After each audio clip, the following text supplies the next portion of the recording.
Arrivé chez Lindsay, les bras chargés de petites nouilles qu'il avait prises en chemin, de petits, les bras chargés de petits nems, de petites nouilles et de petits akouskis qu'il avait pris en chemin chez un, chez un restaurant fast-food garé sur le côté, dans l'allée. Frappant à la porte de chez Lindsay, alors qu'il frappait et tambourinait à la porte, elle ouvrit la porte en lui disant oui, les cheveux et les mains vers l'arrière, les cheveux et les mains vers l'arrière. À ce moment-là, il la regardait de haut en bas. Angie regardait Sydney de haut en bas. Angie regardait Sydney juste derrière, de haut en bas, et Lindsay qui était venue lui ouvrir la porte, qui tenait ses cheveux, et donc qui n'avait aucun moyen d'avoir ouvert la porte. Il regardait Sydney derrière, qui était assise, étendue, les jambes croisées sur le fauteuil, et regardait Lindsay juste devant lui, qui était en train d'attacher ses cheveux qui étaient mouillés et qui semblaient sortir de la douche. Lindsay n'avait aucun moyen donc de tenir la porte. Il la regardait et vite fait a mis un regard sur le côté en faisant un signe à Sydney.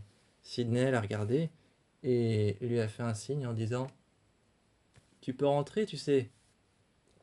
D'un seul coup, avec en main avec en main le petit sachet avec rempli d'akuski qu'il avait préparé, des nouilles, des nems, en main le petit sachet et en bouche,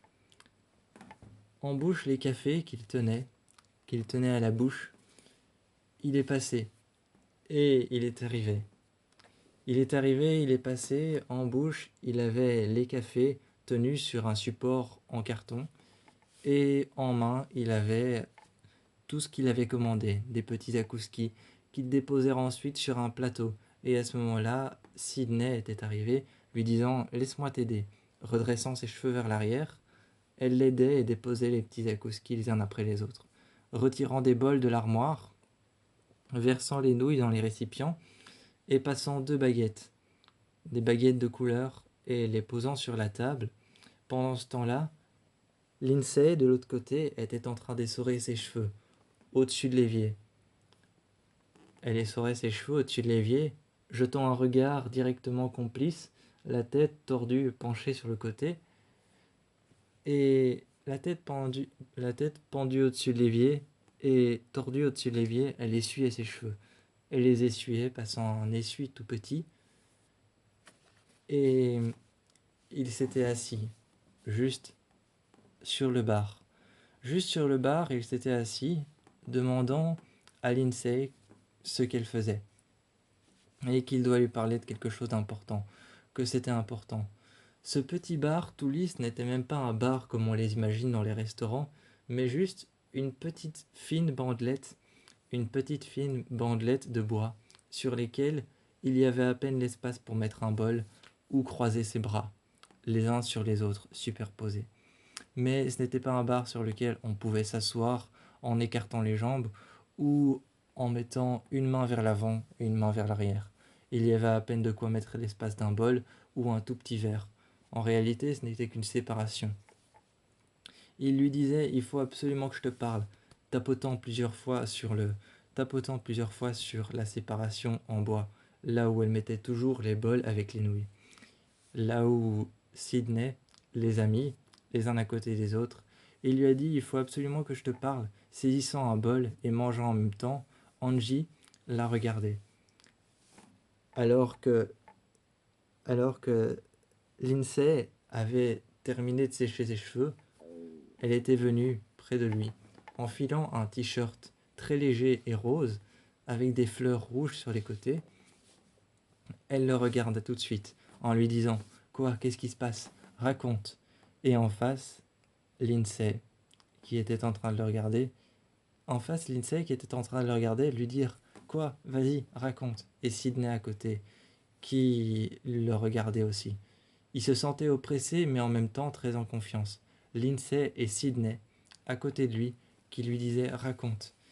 Et l'air inquiet, ils racontèrent tout de suite en levant un peu les yeux, observant le mur et la porte que Sydney s'empressa d'aller fermer.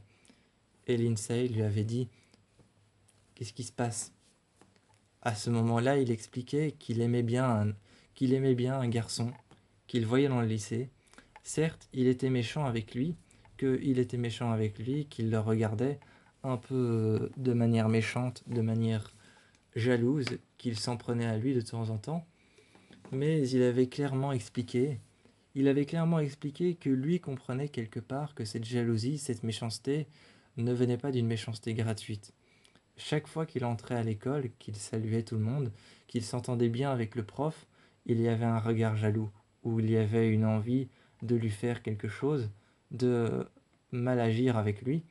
Et donc, il disait que c'était certainement une culpabilité, pas une culpabilité, mais c'était certainement quelque chose de profondément ancré, quelque chose auquel lui-même est déçu par une action qu'il a faite, quelque chose qu'il a fait, et qu'en me voyant, peut-être que ça a fait ressurgir tout ça à la surface. Lindsay, qui attachait ses cheveux avec une pince et quelques aiguilles, était en train de le regarder en lui disant que certaines personnes parfois agissent comme ça, de manière imprévisible, ou comme des connards, sans même s'en rendre compte, parce qu'ils souffrent.